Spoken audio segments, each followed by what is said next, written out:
Okay, so we're gonna start off with the word denial. So for many, many years, I have been putting my head underneath the sand. 2002, I had a breast reduction. I was 18 years old. They were ginormous. They were killing my neck, killing my shoulders. I was in the Army, had them taken out, off, whatever, right? Fast forward, had a baby, married, had a baby, lost a ton of weight, saggy boobs. I had a vertical scar that was just not right. So I went in to have it revised, and it was going to be like $8,000 just to have a vertical scar revised. Ridiculous. The surgeon called me back and said, if you go with breast implants, I'll give you the implants for free, because I had worked for the surgeon at one point. And I'll give you the implants for free. We'll go in through the vertical scar. We'll fix the scar. You'll have implants. It'll be $3,795. Well, of course, it's a discounted rate, and I'm getting the thing I originally wanted. So had that done 2011. I guess life was okay. Everything was fine. Started my fitness journey big time after that. Got really heavy into kettlebells. I had been heavy into kettlebells, but it really just kind of took off. I had a gym out of my house for many years before that, and then launched like an actual facility in 2012. So for years, I always kind of thought, crap, why'd I do this?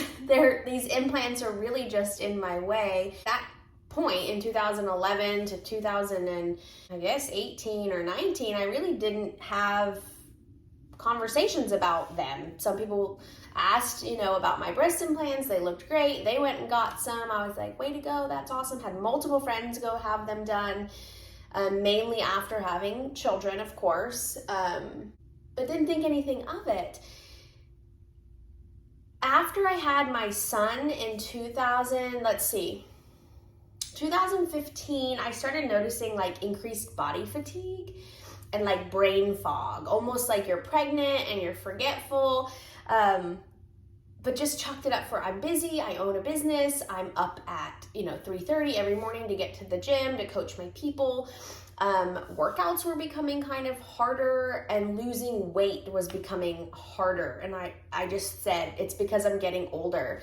And it was, let's see, how many years ago? 5, 6, 7, 8. So maybe 30, between the age of like 30 and 33, I was like, God, I'm so tired. This is ridiculous. I can't believe you turned 30 and everything just goes downhill.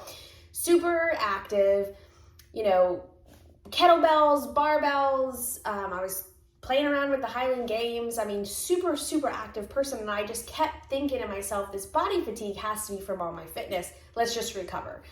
Don't drink as much beer. Don't put as much salt. Eat more vegetables. Like, I always blamed it on me. Maybe I didn't sleep enough. Had my son 2016, and I started after that having a lot of digestive problems. Ulcers in my tummy, problems with swallowing, food coming back up, and just issues, chronic issues. So during the pandemic, we kind of let it go. And finally, with the food coming back up all the time and the pain, constant pain, altering my positions, I caved and went and saw a doctor.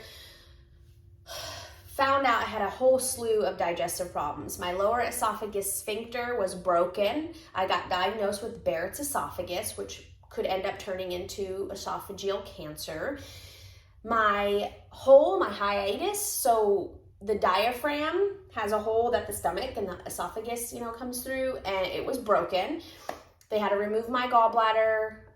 There wasn't any gallstones. It was just not functioning anymore. Nissan fundoplication, which just means they take the top of my stomach and wrap it around my esophagus, because the sphincter did not work anymore. Failed the swallow tests, and stuff was just constantly in my throat. They repaired my diaphragm, so because my stomach would constantly sit in my chest cavity, I would just have chest pain and just couldn't take a deep breath. That was over a year ago. I was like hanging around 195 on my body weight, and when normally like my set body weight is around 160, 165, just naturally walking around. So I really put on a lot of weight, a lot of inflammation, had that surgery done, dropped down. Now I hover between 180, 185. It just depends. I have gone on, I'm not going to call them diets. I know how to eat. You know, you don't drink alcohol, you watch your calories, you have good proteins. Over the last 2-ish years, I've really had to reduce red meats because I noticed if I ate red meats, my hands would just swell and I couldn't close my middle fingers, and it really made it hard to train with my kettlebells, and my feet would hurt, just ache and ache and ache, and my body would hurt.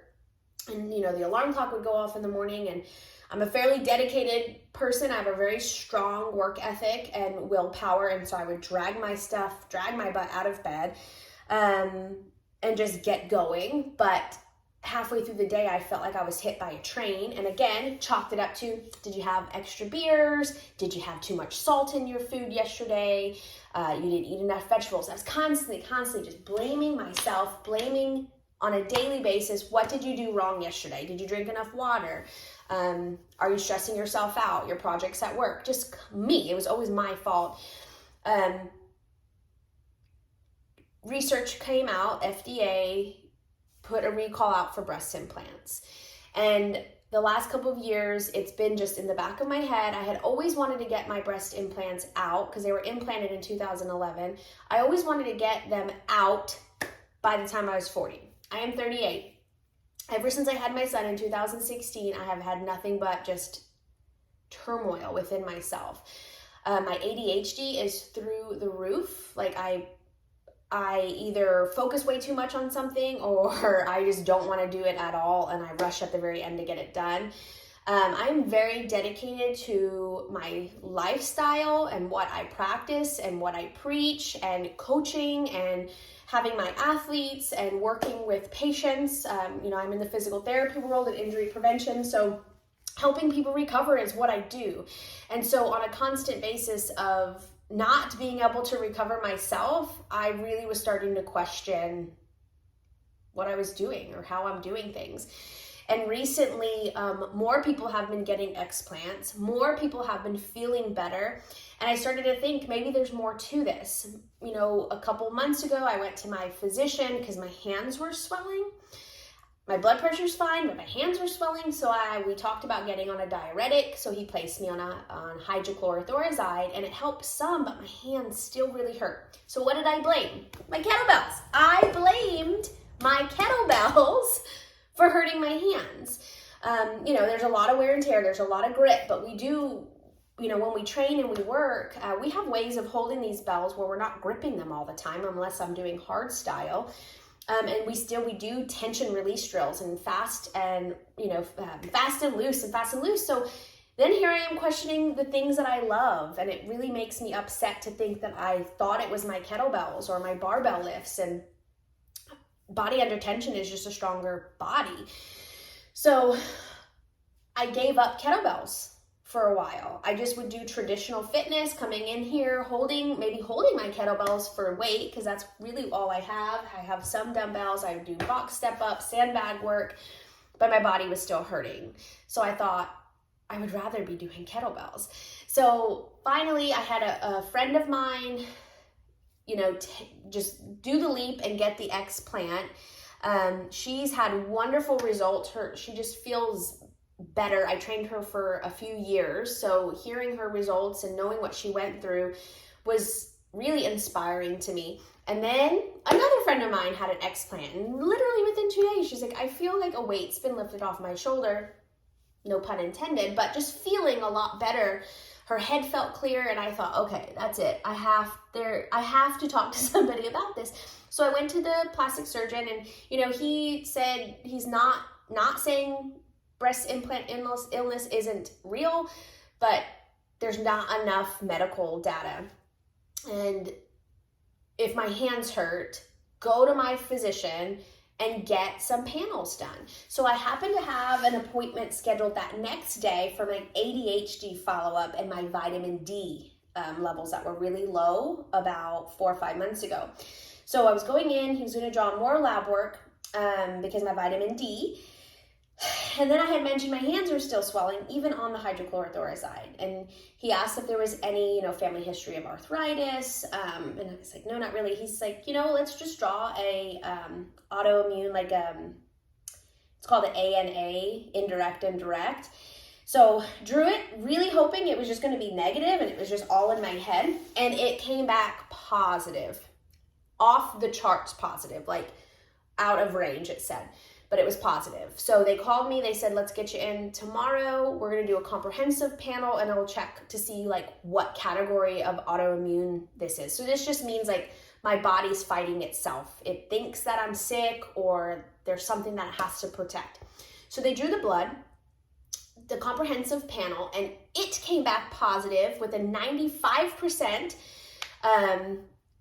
I went in the 95th percentile of it being a mixed connective tissue disorder, which is in the family of lupus, rheumatoid arthritis, things of that nature. I cried my eyes out. I opened that email and I cried my eyes out. I'm pissed because I'm like, how does this happen? I'm so healthy. I do everything I'm supposed to. There's no family history of this. But in the back of my head, all of these years of my hands hurt, my body hurts, I'm tired, I can't do this, I can't do that, there's an answer to it. There is a reason why I was feeling like that, and it wasn't just because, you're lazy, you didn't do it right, Laura, you didn't do it the right way, you didn't do it like you told your patients and your clients to do it. So there was a reason why, and almost freeing, but also now damning to myself. So my husband is super supportive, and he said, don't panic. We'll get the implants out and it'll get better. So I went down the rabbit hole of YouTube and finding other women that had positive ANA and breast implants. And then I find out that vitamin D low and ANA positive, you could have cancer. So I'm like, oh great, I'm just gonna die. We're all dying anyways, but holy crap. And so I found this one girl, she lives in Australia, and she had all types of health issues. And within 8 weeks of her breast explant, her ANA levels were 0, down to nothing. So my explant is in 14 days from today. And I'm really hoping that and praying that within, I'm going to give it a year that my body just heals itself, gets these out. My body can actually fight against whatever. And maybe I was prone to getting an autoimmune problem and these just exacerbated or fast forwarded it. I don't know. Nobody knows. I feel like I've done everything right, but sometimes, you're not given the best hand. I know that I can handle it. I know that if it is long-term or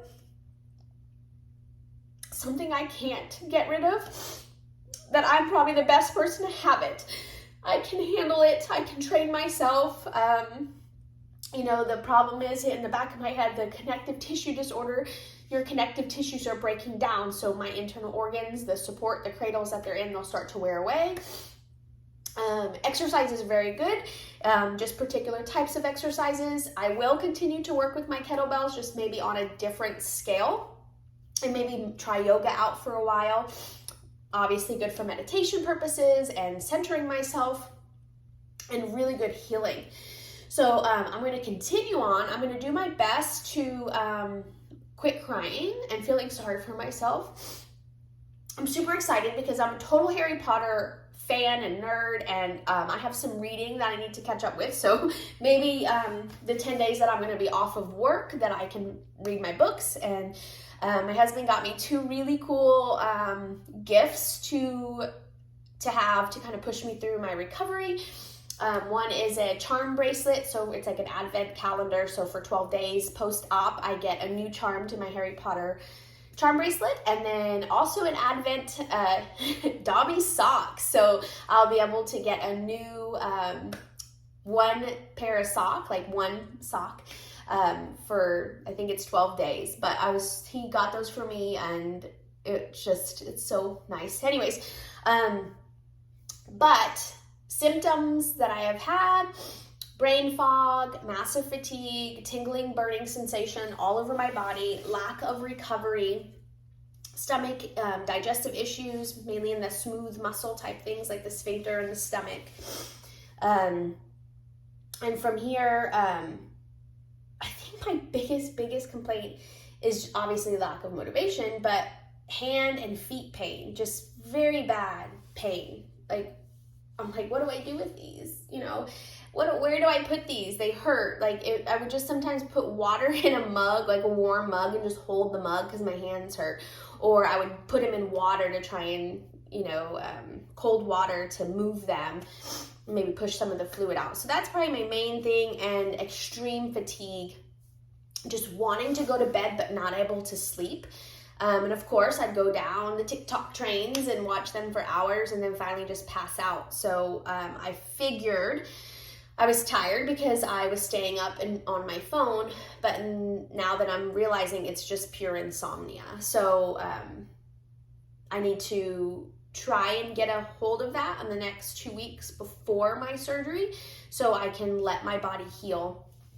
My physician has called, and the one thing about my physician is I have not told him about my breast implants. I didn't say a word to him about my breast implants, and that possibly I thought it was related to that. I let it be an unbiased find because I didn't want him to put blinders on and say, you're crazy, your breast implants are not causing this. So I got positive ANA markers and positive MCTD diagnosis by the blood work, and they have scheduled me to see a rheumatologist, and it takes a while to get into the rheumatologist. They said it can be anywhere from 3 to 6 months. So I'm just glad I'm not waiting around to get them out. I'm getting them out. We actually moved the surgery up an entire month. My boss was supportive of it. My husband was super supportive of it.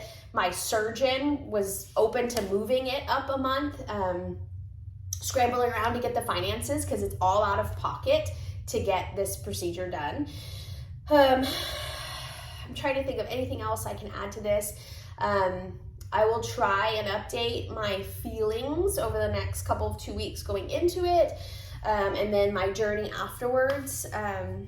But if you have breast implants, if you feel miserable and you feel like you're dying and you feel depressed, or your ADHD is through the roof, or your hands hurt, your feet hurt, your stomach, you have IBS, you have whatever, like, it might not just be you, right? Don't waste so many years of thinking it was just you. It could be something else. I mean, these implants are foreign bodies within, right? Put something in there.